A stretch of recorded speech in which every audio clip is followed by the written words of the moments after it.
Assalamualaikum warahmatullahi wabarakatuh. Perkenalkan, nama saya Titis Tiru Tamara. Di sini saya akan mempresentasikan tentang kumpulan materi mata kuliah pengantar perpustakaan, dokumentasi, dan kearsipan. Sebelumnya, terima kasih untuk Pak Arwin Anindika selaku dosen pengampu mata kuliah kali ini. Baik, tanpa perlu berlama-lama, saya akan lanjut untuk materi yang pertama, yaitu tentang perpustakaan. Sebagian orang mungkin berpikiran kalau perpustakaan itu adalah tempat untuk menyimpan banyak buku. Tapi di balik itu semua, buku adalah sumber informasi dan sumber ilmu. Jadi, dengan kata lain, perpustakaan juga tempat untuk mencari informasi bagi masyarakat. Baik, selanjutnya yaitu saya akan menjelaskan tentang perbedaan perpustakaan, dokumentasi, dan kearsipan. Di awal pertemuan mata kuliah ini, perpustakaan ialah tempat untuk mengelola bahan pustaka untuk layanan masyarakat. Sedangkan dokumentasi merupakan pengolahan informasi atau dokumen untuk penelitian dan pengetahuan. Terakhir, untuk kearsipan yaitu pengelolaan arsip resmi untuk administrasi dan alat bukti. Lanjut untuk materi selanjutnya, yaitu tentang objek material dan formal ilmu perpustakaan. Di ilmu perpustakaan terdapat dua objek yang akan dipelajari, yaitu objek material. Objek material merupakan objek yang dipelajari atau diamati dari ilmu tersebut. Dalam artian, dalam konteks ilmu perpustakaan, yang menjadi objek materialnya ialah informasi. Tidak hanya informasi, di ilmu perpustakaan juga ada dokumen, arsip, dan yang dikelola oleh pustaka. Selanjutnya yaitu objek formal. Di sini, objek formal dijelaskan merupakan sudut pandang atau pendekatan yang digunakan untuk mempelajari objek material tersebut. Selanjutnya adalah fungsi perpustakaan dan jenis-jenis perpustakaan. Fungsi perpustakaan yang pertama yaitu pendidikan. Fungsi pendidikan di sini ialah menyediakan sumber belajar mandiri. Untuk kedua yaitu penelitian, yaitu menyediakan sumber referensi untuk riset. Ketiga, pelestarian. Dengan perpustakaan juga merupakan media untuk melestarikan dan mengembangkan kebudayaan. Yang keempat yaitu informasi, menyediakan sumber informasi yang mudah diakses. Dan yang terakhir ialah rekreasi, yaitu menyediakan fasilitas dan acara untuk hiburan. Fungsi perpustakaan ini intinya yaitu bertujuan untuk meningkatkan kecerdasan dan keberdayaan bangsa serta memberikan layanan bagi masyarakat. Baik, untuk selanjutnya yaitu jenis-jenis perpustakaan. Ada 4 jenis perpustakaan, yaitu perpustakaan akademik, yakni melayani institusi pendidikan tinggi. Perpustakaan akademik ini seperti perpustakaan di universitas maupun untuk yang kedua yaitu perpustakaan sekolah, yakni melayani di jenjang sekolah, seperti di jenjang sekolah dasar, SMP maupun SMA. Yang ketiga yaitu perpustakaan khusus. Ini merupakan perpustakaan yang melayani cakupan perusahaan, kedokteran, dan hukum. Dan terakhir, perpustakaan umum, yaitu perpustakaan yang melayani masyarakat umum, seperti perpustakaan kota maupun perpustakaan daerah, dan bisa juga perpustakaan yang ada di kelurahan. Selanjutnya yaitu hukum ilmu perpustakaan. Baik, memasuki hukum ilmu perpustakaan, di sini saya akan menjelaskan dari dua hukum ilmu perpustakaan. Yang pertama ialah Ranganatan 2006 yang dinamai The Five Laws of Library Science. Untuk yang pertama yaitu Books are for us. Tujuan utama buku di perpustakaan adalah untuk digunakan, bukan sekedar disimpan. Jadi buku di perpustakaan itu tidak hanya disimpan saja, tapi untuk dibaca maupun untuk mencari informasi bagi masyarakat yang membutuhkan. Selanjutnya, kedua yaitu Every Reader His or Her Book, yaitu menyediakan koleksi yang bervariasi sesuai dengan kebutuhan dan minat individu pembaca. Ketiga yaitu Every Book Its Reader. Perpustakaan harus memfasilitasi agar buku-buku tersebut dapat ditemukan oleh pembaca. Jadi, pihak perpustakaan itu tidak boleh menyulitkan pembaca untuk bisa membaca buku tersebut. Dan keempat ialah the library is a growing organism. Maksudnya ialah entitas yang harus terus berkembang sesuai kebutuhan perpustaka. Perpustakaan itu harus terus berkembang dari waktu ke waktu, mengikuti perkembangan zaman dan juga perkembangan informasi yang beredar. Terakhir ialah save the times of the reader. Perpustakaan yaitu mempunyai peran penting untuk meningkatkan efisiensi dalam perpustakaan. Baik, untuk hukum yang kedua dari Lankes 2011 yang dinamai Lankes Corollaries. Pertama yaitu conversation. Untuk yang kedua yaitu fasilitasi berpengetahuan. Yang ketiga wadah berpengetahuan. Keempat untuk navigasi dan 5 kepustakawanan. Selanjutnya memasuki sejarah perpustakaan. Perpustakaan bermula ketika manusia bisa menulis di sebuah media sebagai media komunikasi. Di sini saya membagi menjadi 3. Pertama yaitu cuneiform bangsa Sumeria. Di sini pola dan simbol pada media batu dan tanah liat digunakan untuk day-to-day activities sebelum masa perunggu. Artinya manusia pada masa itu, bangsa Sumeria lebih tepatnya, itu masih menggunakan batu sebagai media tulis. Yang kedua ialah papirus bangsa Mesir. Dalam zaman ini, media pertama yang paling fleksibel mulai digunakan pada 2600 sebelum Masehi. Terakhir yaitu 1450-an sampai abad 17 hingga 18 Masehi. Di sini awal mula terciptanya buku dan mulai muncul perpustakaan di Eropa. Selanjutnya yaitu kerjasama di perpustakaan. Perpustakaan itu bisa bekerjasama dengan institusi, komunitas, dan perpustakaan lainnya. Untuk perpustakaan lainnya yaitu seperti perpustakaan antar universitas dengan universitas yang lain. Itu bisa terjadi kerjasama di antara perpustakaan tersebut. Untuk konsep dasar kerjasama perpustakaan yaitu yang pertama resource sharing, yang kedua berbagai keahlian dan pengetahuan, yang ketiga model kerjasama, yang keempat kolaborasi akademik, dan yang kelima kemitraan dengan komunitas. Selanjutnya yaitu pentingnya kerjasama dalam perpustakaan. Kerjasama dalam perpustakaan itu penting apabila pertama itu bisa mengefisiensi biaya. Untuk kedua yaitu meningkatkan layanan, ketiga meningkatkan inovasi dan adaptasi, dan yang keempat yaitu memberi dampak yang baik untuk masyarakat sekitar. Untuk praktik terbaik dalam kerjasama perpustakaan, yang pertama ialah bisa membangun komunikasi yang jelas dan tujuan bersama. Yang kedua, bisa membangun kepercayaan antar perpustakaan dan pihak kerjasama tersebut. Dan yang ketiga, memanfaatkan data dan teknologi. Untuk yang keempat, yaitu menumbuhkan kolegalitas dan rasa hormat. Baik, selanjutnya yaitu teknologi di perpustakaan. Di sini ada beberapa contoh teknologi yang bisa diterapkan di perpustakaan, karena memang dari perpustakaan juga harus berkembang mengikuti zaman. Apalagi sekarang sudah masuki zaman teknologi dan semuanya serba modern. Sebagai contoh yang pertama ialah menavigasi transformasi digital dalam layanan dan akses informasi. Kedua, penerapan AI di perpustakaan. Ketiga, chatbot dan virtual assistant di perpustakaan. Keempat, sistem klasifikasi dan pencarian otomatis. Kelima, robot dan otomasi di perpustakaan. Dan terakhir, kios digital sebagai alat layanan mandiri.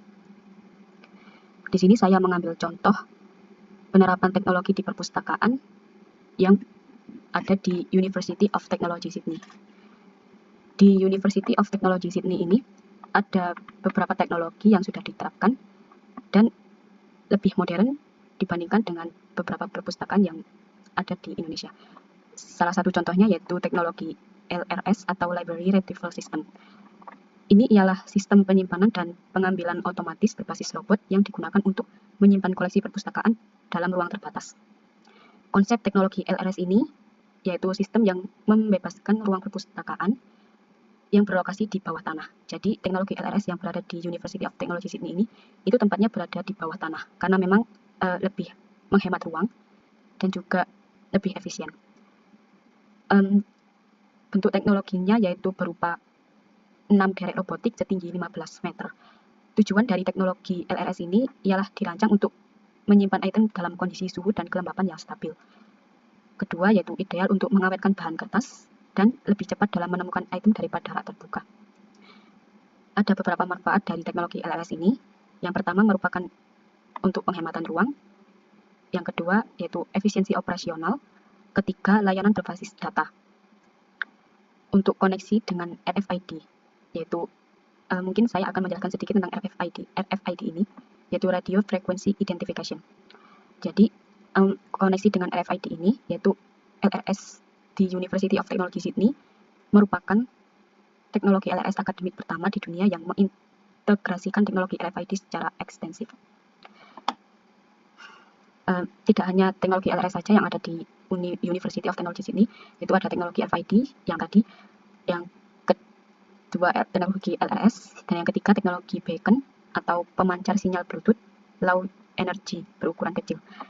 Dan yang terakhir ialah teknologi seluler atau teknologi yang berbasis smartphone maupun tablet. Baik, selanjutnya yaitu memasuki informasi. Di sini saya membagi menjadi beberapa materi lagi, yaitu yang pertama ialah pengertian informasi dan ilmu informasi. Informasi sendiri merupakan data yang terstruktur dan diterima sebagai sebuah kebenaran. Ilmu informasi sangat bersinggungan dengan data science atau database. Perpustakaan, arsip, museologi, komunikasi, dan dokumentasi itu merupakan cabang dari ilmu informasi. Dan setiap hal yang memiliki nilai informasi itu pasti disimpan. Selanjutnya yaitu sejarah informasi. Untuk pertama yaitu masuki prasejarah dan dunia kuno. Ini merupakan awal dari informasi disampaikan secara lisan melalui lukisan gua dan proto-tulisan. Kedua, yaitu tulisan sejati berkembang di Mesopotamia, Mesir, Cina, dan Mesoamerika. Ini terjadi di waktu kurang lebih 3300 sebelum Masehi. Koleksi awal yaitu arsip kuil, istana, dan perpustakaan. Unsur infrastruktur informasi sudah muncul, yaitu berupa katalog, klasifikasi awal, dan pusat penyimpanan. Sejarah informasi yang kedua masuki abad pertengahan, yaitu 477 sampai 1453 Masehi. Di sini, kodeks manuskrip perkamen menjadi bentuk utama dokumen, monaster 6 dan katedral, pusat produksi dan pelestarian naskah, dunia Islam maju dalam penerjemahan dan produksi dokumen. Universitas Eropa mendorong kebutuhan salinan otoriatif. Ketiga yaitu masuki zaman percetakan yang terjadi di 1450 sampai 1789 Masehi. Di sini Johannes Gutenberg memperkenalkan mesin cetak dengan huruf timbal-timbal. Ini terjadi kisaran tahun kurang lebih 1447 Masehi. Percetakan melahirkan ledakan informasi pertama. Munculnya bibliografi dan katalog modern. Referensi besar yaitu Ensiklopedia Britannica Kamus Johnson. Perpustakaan nasional mulai berdiri di beberapa pusat kota yang ada di dunia, yaitu British Museum, Biblioteca Nasional. Untuk sejarah informasi yang keempat yaitu zaman komunikasi massa. Ini terjadi antara abad ke-19 panjang. Ini terjadi revolusi industri dan litografi. Produksi lebih cepat, cetak teks dan gambar bersamaan. Surat kabar, majalah, dan jurnal ilmiah berkembang pesat. Jurnal pertama yaitu Journal des Savants merupakan yang diterbitkan pada zaman komunikasi massa ini. Informasi juga makin beragam dan menjangkau khalayak luas. Terakhir masuki zaman dokumentasi. Ini terjadi abad ke-20 sampai kini. Bentuk analog baru yaitu foto, film, rekaman suara, mikrofilm, audio, atau video tape. Mekanisasi dokumentasi yaitu sebagai contoh kartu berlubang, sistem pengindeksan logika boolean. Muncul komputer digital, lahirnya disiplin manajemen informasi dan pengetahuan serta konsep masyarakat informasi, ke internet dan media sosial, serta fondasi ilmu informasi modern. Sejarah informasi ialah hasil interaksi antara teknologi masyarakat, ekonomi, dan pengetahuan. Ini perkembangannya tidak linear dan saling mempengaruhi dan dipengaruhi. Baik, selanjutnya yaitu filsafat informasi. Di sini fokus utama filsafat informasi yaitu bersifat ontologis dan metafisik. Ini merupakan menganalisis apa itu informasi. Kedua, berawal dari teori komunikasi matematis Claude Shannon pada tahun 1948. Ketiga, yaitu Shannon menekankan kuantitas informasi, tetapi mengabaikan makna pesan. Keempat, Fred Dretske pada tahun 1981, yaitu menggagaskan pengetahuan sama dengan keyakinan yang dihasilkan oleh informasi atau information produce belief. Untuk Luciano Floridi pada 2019, ia menjelaskan informasi menilai belum ada teori yang sepenuhnya berhasil menjembatani makna informasi dan pengetahuan. Selanjutnya yaitu ciri umum. Informasi dikembangkan sejak 1990-an serta menjadi filsafat paling komprehensif untuk era digital. Philosophy of our time for our time. Ontologi Informational Structural Realism atau ISR yang artinya realitas bersifat informasional. Data merupakan perbedaan atau ketidakteraturan informasi sendiri yaitu data yang tersusun baik, bermakna, dan benar. Selanjutnya itu 6 konsep utama dalam filsafat informasi.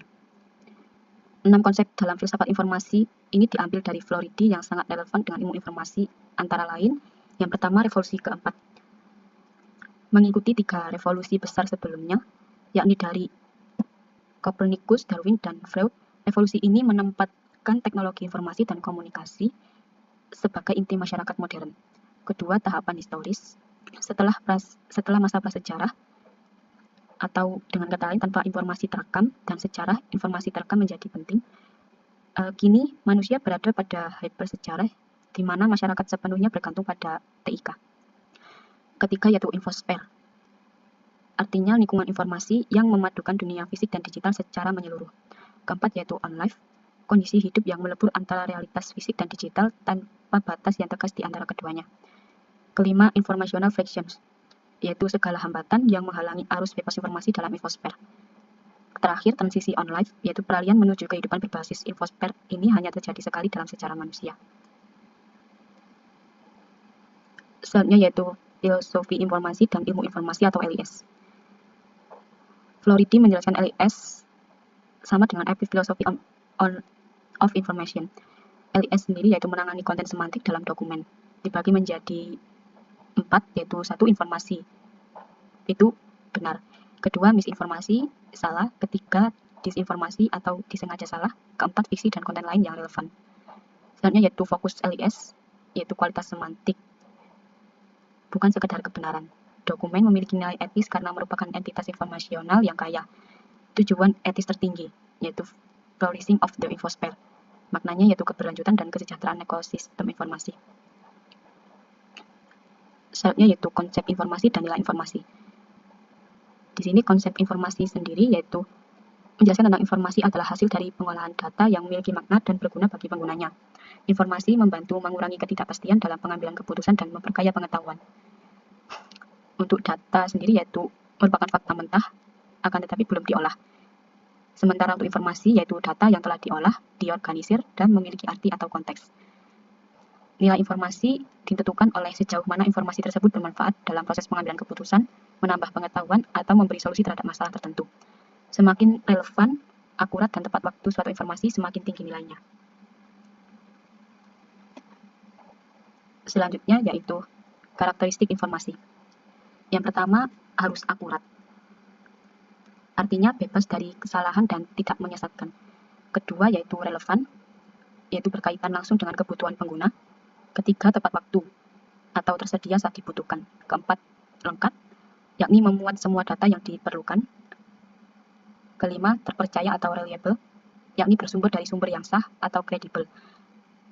Keenam, konsisten, maknanya tidak bertentangan dengan informasi lain yang sudah diketahui. Terakhir, terukur, yaitu dapat dikaji dan dibuktikan secara logis atau empiris. Selanjutnya, beberapa profesi yang berkaitan dengan ilmu perpustakaan. Yang pertama yaitu arsiparis. Di sini tugas utama seorang arsiparis ialah mengelola arsip baik dinamis maupun statis, mulai dari penciptaan, penyimpanan, pemeliharaan hingga penyusutan dan penyelamatan arsip nilai guna atau dokumen. Kedua yaitu pustakawan. Sebagai seorang mahasiswa yang berkuliah di prodi ilmu perpustakaan, pastinya profesi pustakawan itu tidak asing. Di sini seorang pustakawan yaitu mengelola koleksi informasi dalam berbagai format agar mudah diakses pengguna. Ketiga yaitu information analyst, yaitu profesi yang mengelola alur informasi organisasi agar efisien, akurat, dan mendukung pengambilan keputusan. Kompetensi utama dari information analyst ini yaitu menganalisis sistem, kebijakan informasi, data analitik, komunikasi organisasi. Keempat yaitu record manager, yaitu mengelola dokumen dan rekod yang masih digunakan dalam aktivitas operasional organisasi. Kelima yaitu digital archivist, yaitu profesi yang menjamin keberlanjutan arsip dan dokumen digital melalui strategi reservasi jangka panjang. Kompetensi utama dalam pekerjaan ini ialah teknologi informasi, metadata standar, dan forensik digital arsip. Keenam yaitu information policy analyst, yaitu profesi yang meneliti, memetakan, dan mengembangkan kebijakan informasi publik, data governance, dan kebijakan kearsipan. Untuk kompetensi utama dari profesi ini yaitu menganalisis kebijakan publik. Selanjutnya yaitu knowledge manager, ialah profesi yang mengelola pengetahuan organisasi agar dapat digunakan ulang dan meningkatkan inovasi. Untuk kompetensi utama yaitu knowledge management system organisasional, learning komunikasi internal, atau saat orang ingin menjadi knowledge manager ini bisa ikut kelas lain atau pelatihan di kelas lainnya, tidak hanya di saat kelas ilmu perpustakaan berlangsung saja. Dan terakhir yaitu information system developer. Profesi ini ialah membangun dan mengelola sistem digital untuk manajemen arsip dan informasi organisasi. Kompetensi utama dari profesi ini yaitu pemrograman, database management, cyber security, digital record arsitektur. Baik. Selanjutnya yaitu hak cipta, hoax, dan sensor informasi. Dalam berkembangnya teknologi yang kian modern, pastinya masyarakat tidak luput dari yang namanya hak cipta, hoax, dan sensor informasi. Di ilmu perpustakaan sendiri, hak cipta merupakan hak eksekutif pencipta yang timbul secara otomatis berdasarkan prinsip deklaratif setelah suatu ciptaan diwujudkan dalam bentuk nyata tanpa mengurangi pembatasan sesuai dengan ketentuan peraturan perundang-undangan. Jadi apabila ada seorang yang menciptakan sebuah karya, itu pasti karya tersebut akan dilindungi oleh hak cipta. Kedua yaitu hoax. Hoax ialah informasi palsu jika menggunakan karya orang lain tanpa izin. Dengan kata lain, memalsukan dokumen atau karya maupun menggunakan foto atau video tanpa izin. Di sini hoax sangat dilarang karena memang menyebarkan sebuah informasi palsu di masyarakat. Ketiga yaitu sensor informasi. Bentuk dari penerapan sensor informasi ialah mengatur pembatasan, penghapusan, atau penutupan akses atas konten yang pada praktiknya mirip dengan konten takedown atau pemblokiran konten digital. Selanjutnya yaitu proses penerbitan dan pencetakan buku. Penerbitan dan pencetakan buku ini melalui beberapa proses, yaitu untuk intinya, produksi, penerbitan, pencetakan, distribusi, penjualan. Untuk penerbitan buku yaitu harus memenuhi syarat ISBN. Proses teknis penerbitan yaitu mengedit sesuai standar dan kode etik. Pencetakan buku wajib mencantumkan harga di belakang sampul. Biasanya ini untuk terbitan 2017 ke atas. Selanjutnya pengembangan buku elektronik yaitu mengkonversi dari buku cetak ke buku digital. Selanjutnya konversi buku teks utama yaitu boleh digandakan untuk akses pendidikan. Terakhir, pelaku dalam sistem perbukuan yaitu ada penulis, penerjemah, penyadur, editor, desainer, ilustrator, pencetak, pengembang buku, penerbit, toko buku. Selanjutnya masuki masyarakat informasi. Pengertiannya sendiri yaitu masyarakat yang berfokus pada distribusi, penggunaan, dan manipulasi informasi yang sangat dipengaruhi oleh teknologi informasi. Ciri umum dari masyarakat informasi ini yaitu pertama, ketergantungan pada teknologi, kedua, tingginya kebutuhan informasi, ketiga, informasi sebagai komoditas, keempat, pengaruh media massa. Masyarakat informasi ini sangat relevan ataupun bersinggungan yang nantinya mungkin bisa saja menghasilkan sebuah informasi palsu yakni hoax. Saya mengambil contoh pada era COVID-19 yang lalu, di mana hoax menyebar luas karena memang minimnya pemberitahuan informasi yang relevan. Itu dikarenakan dari masyarakat informasi ini yang terlibat itu tidak mengetahui informasi yang pasti. Jadi terciptanya hoax-hoax yang beredar di masyarakat yang tidak benar tuh. Baik, itu saja yang dapat saya sampaikan. Terima kasih. Apabila ada kesalahan, saya mohon maaf yang sebesar-besarnya. Wassalamualaikum warahmatullahi wabarakatuh.